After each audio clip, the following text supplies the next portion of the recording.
네, 오늘 함께 읽은 본문 말씀으로 아무것도 없는 자 같으나 모든 것을 가진 자라는 제목으로 하나님의 말씀 나누려고 합니다. 여러분들 편지 써보셨나요? 이렇게 물어보시면 다들 써보셨죠. 최근에 1년 사이에 편지 써보신 적 있으십니까? 언제 마지막으로 써보셨는지 기억이 나셔요? 거의 75년도요? 편지라고 하는 이 대화의 수단이 마지막으로 사용된 게 우리의 삶에 있어서도 마지막으로 사용된 게 언제인지 참 기억이 잘 나지 않으실 것 같습니다. 저도 뭐 평생 살면서 편지라고 하는 것을 많이 써보지 않았는데요. 왜냐면은 요즘에는 뭐 제 결혼 전에 아내랑 또 결혼 후에도 물론 편지를 조금 썼지만 주고받는 대화의 수단이 너무나도 다양해졌기 때문에 편지라고 하는 하나의 옵션은 점차 사라져 가고 있는 추세입니다. 근데 편지라는 것은 여러 가지 장점들이 있는 어떤 대화의 수단입니다. 그리고 그에 비해서 단점들도 명확한 대화의 요소이죠. 그렇기 때문에 편지를 쓰지 않게 되는 일들이 점점 많아지는 것 같습니다. 이 편지라는 것은 즉시 적용되는 대화의 수단이 아니다 보니까 편지를 쓰려는 사람의 생각을 잘 정리하고 고민해서 중요한 부분을 비교적 천천히 준비하여 전달할 수가 있습니다. 이러한 장점에 비해 편지가 갖게 되는 단점은 무엇이냐면 같은 시간 안에 전달할 수 있는 내용의 양이 적다는 거예요. 제가 지금 말씀으로 여러분들께 드린 이 한 문단의 설교문을 제가 이걸 적는 데는 시간이 더 오래 걸렸겠죠. 근데 이 적은 것을 여러분들께 말하듯이 읽는 데에는 채 30초 정도밖에 안 걸렸을 것입니다. 그러니까 이와 마찬가지로 실제로 편지를 쓴다는 것은 생각하고 기록하고 다듬어가고 있는 이 모든 과정을 우리가 생각할 때 하고 싶은 말을 즉시 입으로 이렇게 전하는 거에 비해서 굉장히 많은 시간이 소요된다라는 것을 우리가 알 수가 있습니다.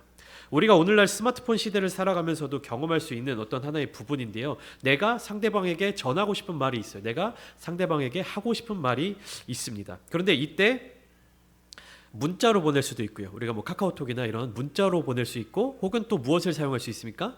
전화, 통화를 이용할 수가 있습니다. 문자나 카카오톡을 활용한다면 내가 이야기를 전하는 시간, 그러니까 내가 문자를 발송하는 시간과 상대방이 그것을 받는 시간이 서로 달라도 괜찮습니다. 그러니까 저는 보내놓고 상대방은 자기가 시간이 날 때 그것을 받은 메시지를 읽으면 되는 것이죠. 그러니까 내가 문자 메시지를 보내고 상대방이 보내자마자 볼 수도 있지만 10분 뒤에 볼 수도 있고 1시간 뒤에 볼 수도 있고 상황에 맞게 볼 수가 있습니다. 반면에 전화는 어떻습니까? 내 시간과 상대방의 시간이 동일하게 일치해야지 대화를 할 수가 있습니다.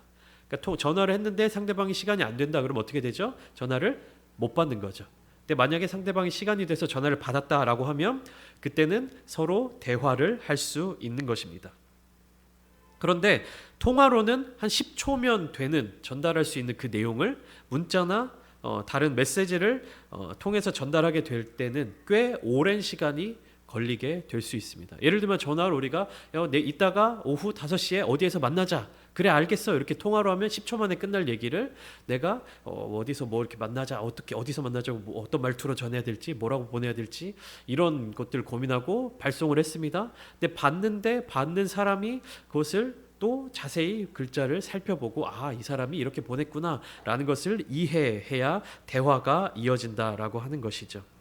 이게 가벼운 이야기는 이렇게 문자를 적는 것도 쉽게 적을 수 있지만 만약에 심각한 내용을 전달하거나 중요한 메시지 혹은 긴 내용을 문자로 보내기 위해서는 어떻습니까? 이 문자 한 통을 보내기 위해서 굉장히 많은 고민을 하게 되는 것입니다.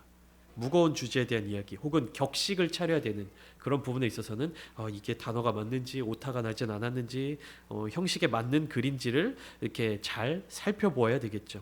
그렇기 때문에 어떤 상황이냐 어떤 환경이냐에 따라서 이 통화의 편리성과 또 문자의 편리성이 점점점 차이가 벌어질 수밖에 없습니다.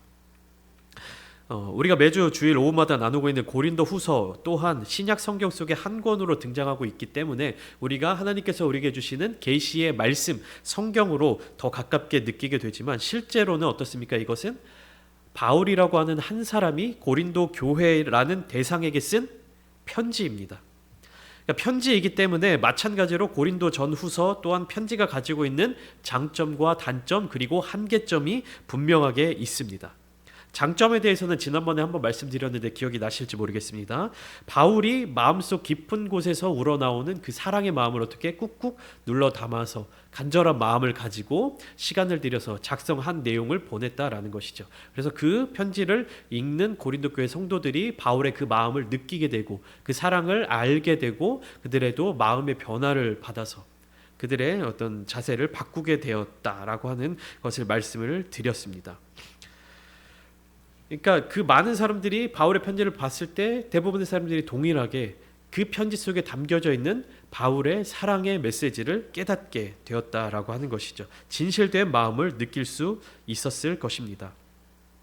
반면 이와 같은 이유로 발생하게 되는 편지의 단점이라고 하는 것은 무엇이냐 하면 편지는 바로 보내는 사람의 뜻을 확인할 수 있는 게 아니라고 말씀을 드렸죠. 그렇기 때문에 읽는 사람이 그 편지 속에 담겨져 있는 내용을 알기 위해서 노력해야 된다는 겁니다. 관심을 가져야 한다는 것이에요. 편지 속에 담겨져 있는 뜻, 그 의미를 찾고자 하는 의지가 필요하다는 것입니다. 다시 말해 메시지를 받는 사람이 메시지를 보내는 그 사람에 대한 관심과 애정 그리고 편지 속에 담겨져 있는 그 뜻이 무엇인지를 알고자 하는 자세가 없다면 그 편지가 가지고 있는 의미는 퇴색되어 버릴 수밖에 없습니다. 여러분 혹시 스마트폰으로 스팸 문자나 광고 전화가 올 때 어떻게 하십니까? 메시지 딱 길게 막 스팸 문자는 굉장히 길게 오잖아요. 그것을 여러분들이 딱 열어보시고 그 스팸 문자구나 하고 한 글자 한 글자 잘 살펴보시면서 어떤 내용이구나 무슨 내용이구나 이렇게 쭉 찬찬히 다 읽어보십니까? 스팸이네 하고 바로 꺼버리죠. 무슨 내용인지 관심도 없죠. 바로 삭제를 해버리시죠. 광고 전화를 막 모르는 번호로 와서 전화를 받았더니 뭐 통신사 바꾸시면 뭐 해드려요 뭐 전화국 뭐 이렇게 바꾸시면 뭐 사은품 드려요 뭐 대출 얼마까지 가능합니다 이런 얘기 들으시면 끝까지 그 사람이랑 통화해 보십니까? 됐어요 이러고 탁 끊어버리시죠.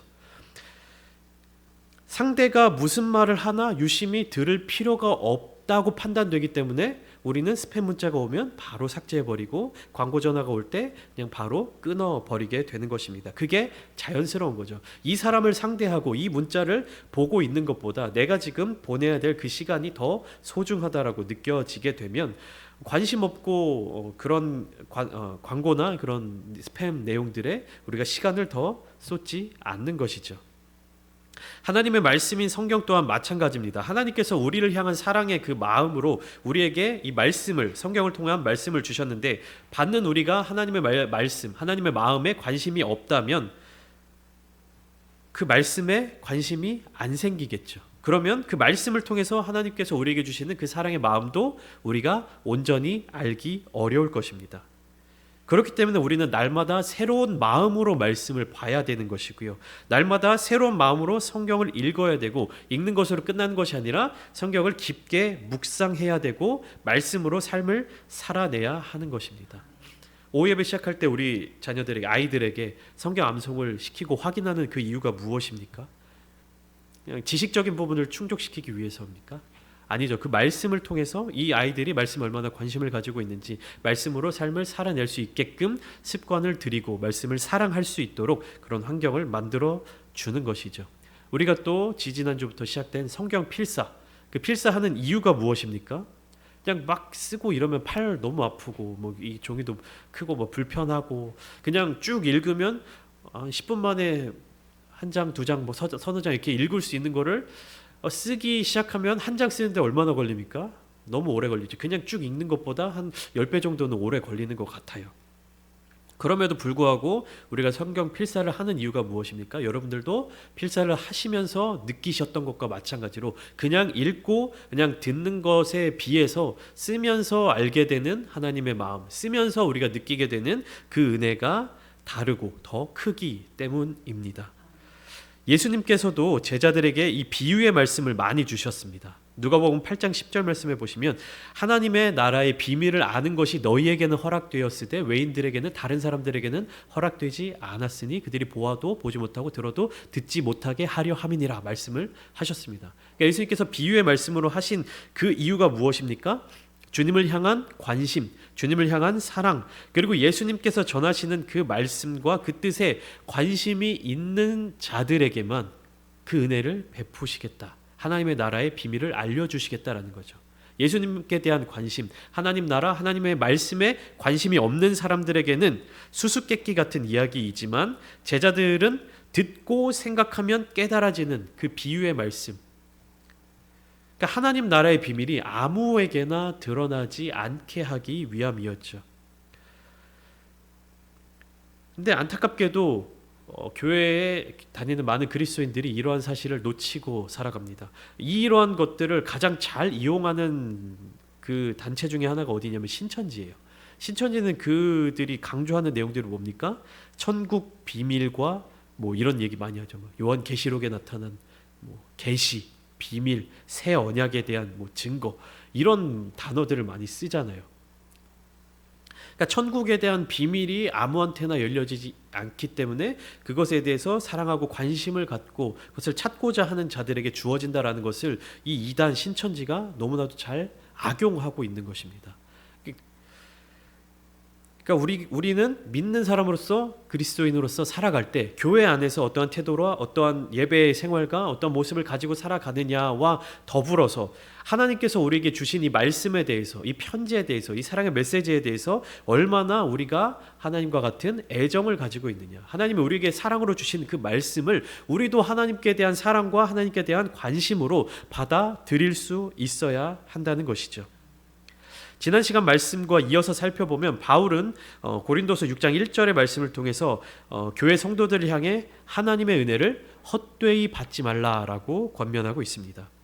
그러면서 자신의 사도로서의 직분이 비방을 받지 않게 하려고 했던 여러 가지 요소들을 편지를 통해 보여주고 있었죠. 지난 시간 마지막에 나누었던 것은 바울이 사도의 직분을 감당하면서 겪게 되었던 9가지 고난들이었습니다. 이 9가지 고난은 고린도 교회 성도들이 알고 있었을 수도 있고 혹은 모르고 있었을 수도 있는, 그렇지만 실제로 바울이 경험했던 고난들을 나타내고 있습니다. 어디에 나타나 있죠? 4절과 5절 말씀 하나씩 살펴볼까요? 뭐였죠? 첫 번째, 많이 견디는 것. 두 번째, 환난. 세 번째, 궁핍. 네 번째, 매맞음. 그렇죠? 다섯 번째, 갇힘. 여섯 번째, 난동.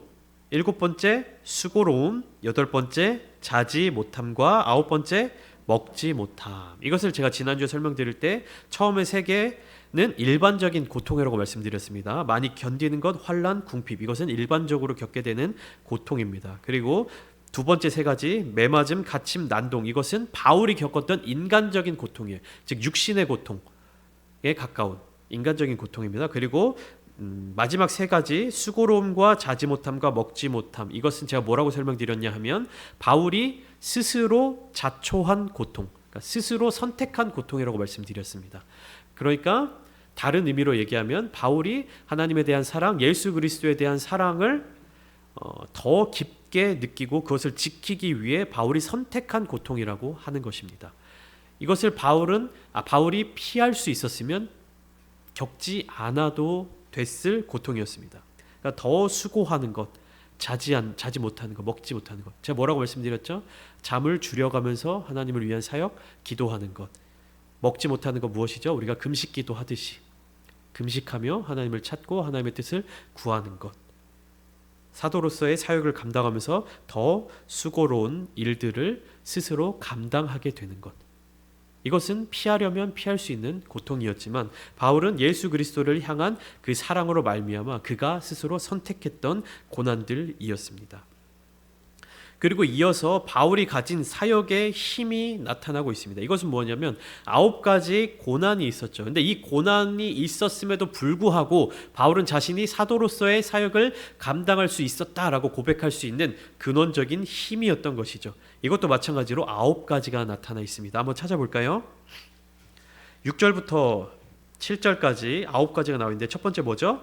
깨끗함. 두 번째 지식. 세 번째 오래 참음. 네 번째 자비함. 다섯 번째 성령의 감화. 여섯 번째 거짓이 없는 사랑. 일곱 번째 진리의 말씀. 여덟 번째 하나님의 능력. 그리고 아홉 번째가 의의 무기를 가진 것입니다. 여러분들이 말씀을 듣고 이제 집에 돌아가셔서 생각이 나실 때 한번 이것을 직접 글로 한번 적어 보시는 걸 추천드립니다. 그냥 우리가 눈으로 보고 이런 게 9가지가 있지, 이런 게 9가지가 있지 이렇게 듣는 것도 좋지만 집에 꼭 돌아가 보셔서 바울이 당한 9가지 고난을 여러분들이 이렇게 번호를 매겨가면서 쭉 써보시고, 그다음에 바울이 가진 능력이 어디에서 나오는지 그 9가지를 또 옆에 번호를 매겨서 한번 써보시면 좋겠습니다. 저는 지금 설교문 안에 표로 정리를 해서 제가 써서 쭉 이렇게 한눈에 보이게끔 보고 있는데, 여러분들도 한번 이것을 집에 돌아가셔서 꼭 한 번씩 써보시면 좋을 것 같습니다. 그래서 바울이 가진 사역의 힘도 2가지의 큰 틀로 나누어 볼 수 있습니다. 제가 간단하게 설명을 드리면 처음 5가지 능력이 있어요. 깨끗함, 지식, 오래 참음, 자비함, 성령의 감화. 이것은 뭐냐면 사역의 내적인 질을 의미합니다. 내면의 힘. 그러니까 뭐냐면 잘 유지해야 하는 것. 내가 이것을 계속해서 가지고 지켜내야 하는 것을 의미합니다. 그리고 거짓이 없는 사랑부터 의의 무기까지 뒤에 4가지는 뭐냐면 영적인 도구들을 의미합니다. 이것은 내가 사용해야 하는 겁니다. 그러니까 앞에 5가지를 잘 유지하고 잘 내 안에 힘으로 딱 이렇게 준비해 놓은 상황에서 뒤에 4가지를 활용해서 사용해서 영적인 힘을 발휘해야 한다는 것이죠. 그러니까 성도들을 향해서 사용해야 되는 도구들도 있을 것이고, 이거 바울의 입장입니다. 그리고 대적하는 대적자들을 향해서 사용해야 될 무기도 있을 것이고, 그리고 악한 마귀 사탄을 향해서 내세워야 되는 무기도 있을 것입니다. 바울은 이 능력을 잘 활용했던 사람이었습니다. 바울은 그의 삶의 평생에 걸쳐서 역경이 넘치는 그의 삶 속에서 어떻게 하나님의 성품을 가지고 그리고 어떻게 하나님의 능력을 의지해서 살아갔는지에 대해 이어지는 8절부터 10절까지의 말씀으로 다시금 전달하고 있습니다. 이것은 준비해야 할 성숙과 사용해야 할 영적인 도구들이 잘 마련된 후에 실전의 모습을 그리고 있는 것입니다. 그러니까 바울이 오늘 고린도후서 6장 3절의 말씀으로 시작할 때 3절 어떻게 되어 있습니까? 우리가 이 직분이 비방을 받지 않게 하려고 무엇이든지 아무에게도 거리낌 없이, 그러니까 흠잡을 것 없이 하게 하려고. 그러니까 바울은 자신의 직분에 대해 비방을 받지 않기 위해 이러한 삶을 살았다라고 했는데, 4절과 5절에 바울이 당한 고난이 있습니다. 그리고 6절과 7절에 바울이 가진 힘이 있습니다. 그리고 8절부터 10절까지는 실질적으로 바울이 경험했던 그런 모습들이 나타나고 있는데, 8절 먼저 보시면 이렇게 시작되고 있습니다. 영광과 욕됨으로 그리고 악한 이름과 아름다운 이름으로 그러했느니라, 이렇게 시작하고 있습니다. 이게 무슨 말이냐 하면, 예수 그리스도의 복음을 전할 때 모든 사람들에게 칭찬을 받고 영광된 그런 영광만 받을 수 있는 것이 아니다, 이렇게 이야기하고 있습니다. 그러니까 예수님을 믿고 그 예수 그리스도를 전하는 일에 있어서 사도로서 예수님께서 나에게 자격을 주셨고 그 일을, 복음 전하는 일을 하고 있지만, 이 복음을 전할 때 내가 칭찬만 듣고 영광만 받은 것이 아니다 라고 이야기를 하는 것이죠. 오히려 어떠한 것을 더 많이 당했냐? 수치와 비난을 받는 일이 더 많았다, 이렇게 고백하고 있는 것입니다. 바울을 대적하는 대적자들이 고린도 교회에 들어와서 무엇을 주장합니까? 내가 이렇게 대단한 사람이고 내가 이렇게 많이 배웠고 내가 이런 자격이 있고 내가 너희들의 지도자가 될 만큼 한마디로 얘기해서 수준 높은 사람이야 라는 이야기를 한 것은 무엇이냐 하면, 그 자신들이 그만한 대접을 받을 만한 사람이다라는 걸 주장하는 거잖아요. 근데 오히려 역설적으로 반대로 바울은 내가 사도로서 살아간 것은 대접받고 영광받고 인정받는 그러한 일도 있었지만 그것보다 어떤 일이 더 많았다?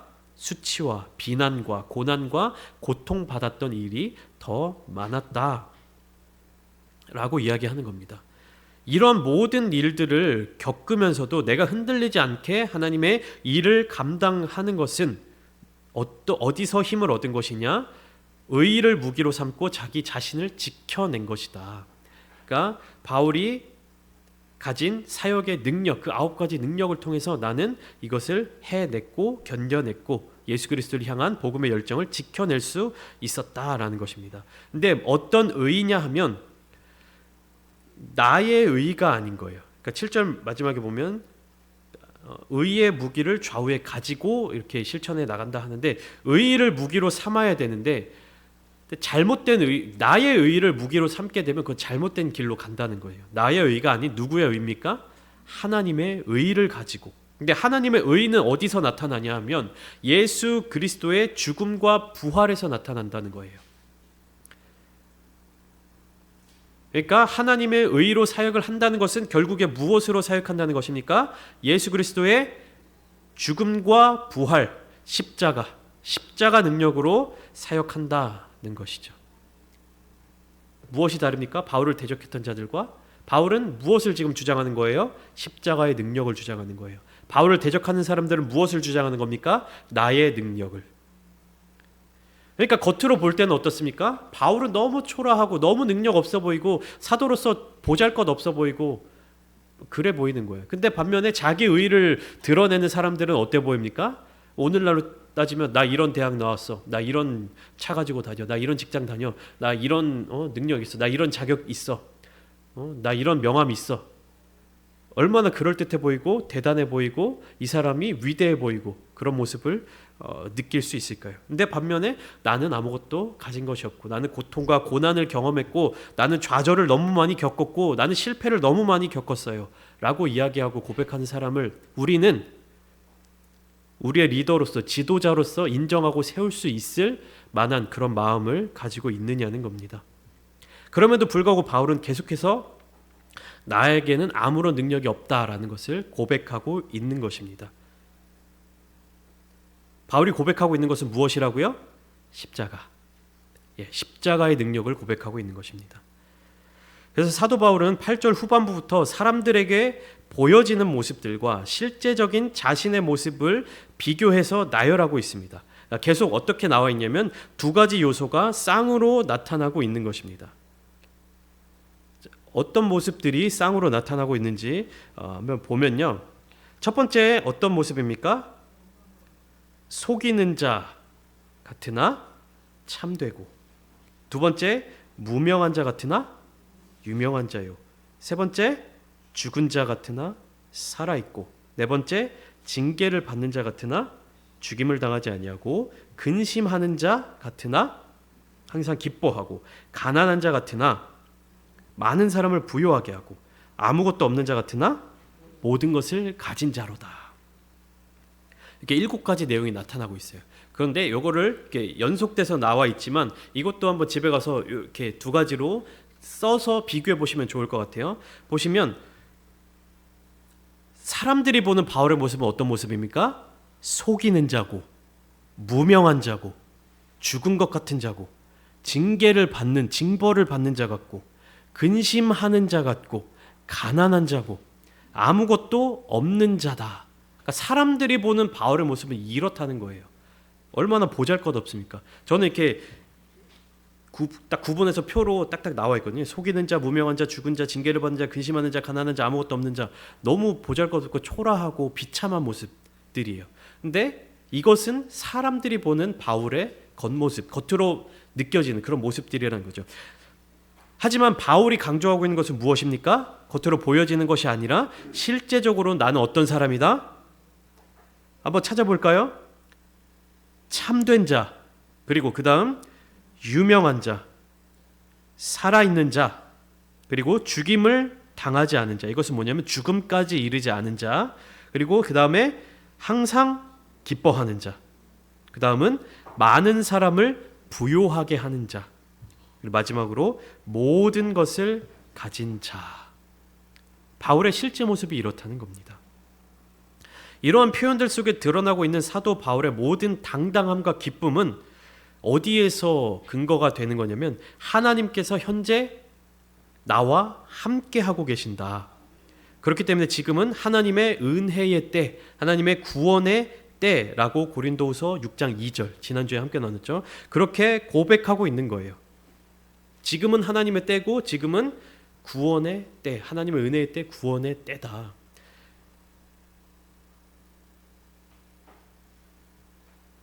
실제적으로 다 이제 바울의 모습들을 기록하고 있는데 마지막 두 가지를 한번 잠깐 나누려고 합니다. 가난한 자 같으나 많은 사람을 부유하게 하고 아무것도 없는 자 같으나 모든 것을 가진 자로다.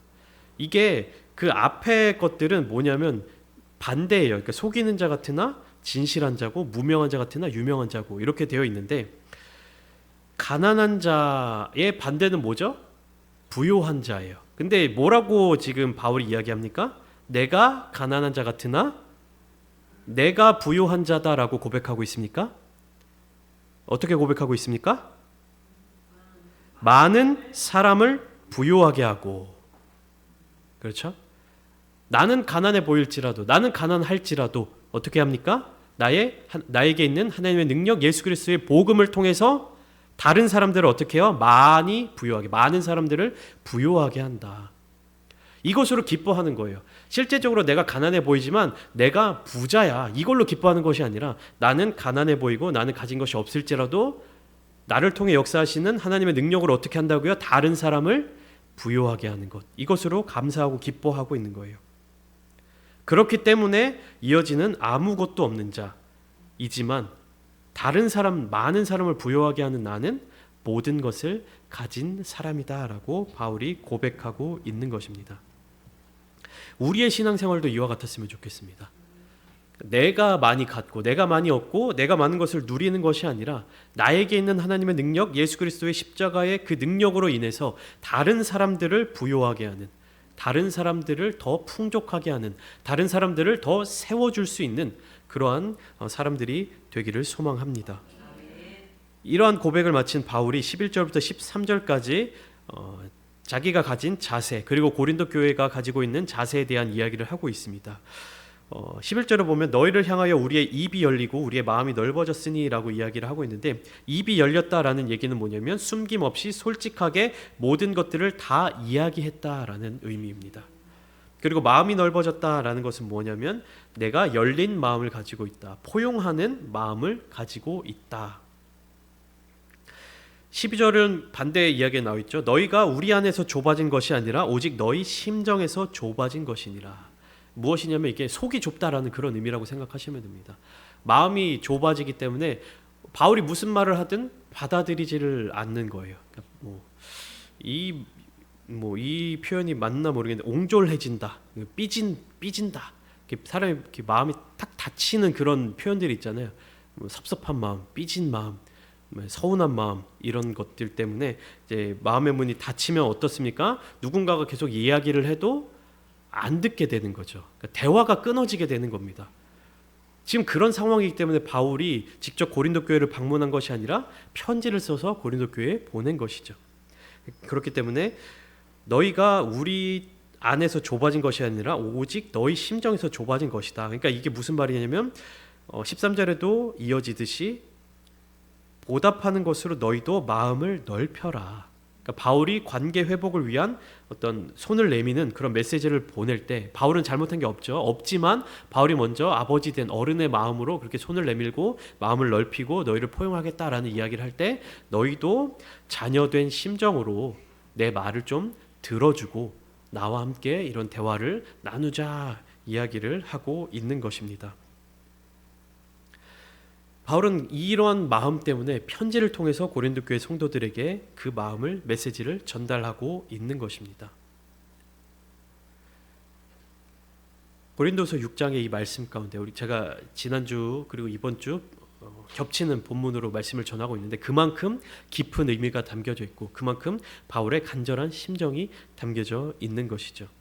바울은 어떻게 이러한 메시지를 고린도 교회 성도들에게 전달할 수 있었을까요? 그리고 바울은 어떻게 이런 고통과 고난이 가득한 삶 속에서 힘을 얻고 사역을 하고 살아낼 수 있었을까요? 그것은 아까 말씀드린 것과 마찬가지로 바울이 경험한 하나님의 그 사랑, 하나님의 의, 하나님의 능력, 예수 그리스도의 십자가의 죽음, 보혈과 그 부활에서 얻게 되는 능력이었던 것입니다. 사랑하는 부천장대교회 모든 성도님들, 우리가 함께 기도하며 말씀 가운데 나아가고 예배드리고 함께 모이는 이 자리 가운데 우리들의 심정 가운데서도 우리들의 마음 가운데서도 정말로 나의 의를 드러내는 것이 아니라 하나님의 의로 살아가기를 소망합니다. 그리고 하나님의 이름으로 모인 예수 그리스도의 공동체 된 이 교회 안에서 더욱더 많은 사랑이 넘쳐나고 그리고 하나님을 닮아가는 예수 그리스도를 닮아가는 모습들이 나타나지기를 원합니다. 그럴 때 우리가 세상 사람들이 볼 때 아무것도 없는 자처럼 보일 수 있지만 하지만 진정 우리는 무엇입니까? 모든 것을 가진 자들이 될 수 있는 것입니다. 시간 함께 기도하실 때에 하나님 우리의 모든 것들을 내려놓고 오직 하나님의 능력만을 의지하며 하나님의 말씀만을 간구하며 나아갑니다. 주님 우리와 함께 하여 주시고 우리가 기도하는 이 자리 가운데 주님 역사하여 주시옵소서. 하나 되는 귀한 공동체를 세워가게 하여 주시고 내가 하나님의 말씀을 따라 예수 그리스도의 십자가의 보혈 그 은혜를 따라서 살아가는 귀한 성도들이 되겠습니다. 다짐하며 결단하며 합심하며 기도하시겠습니다.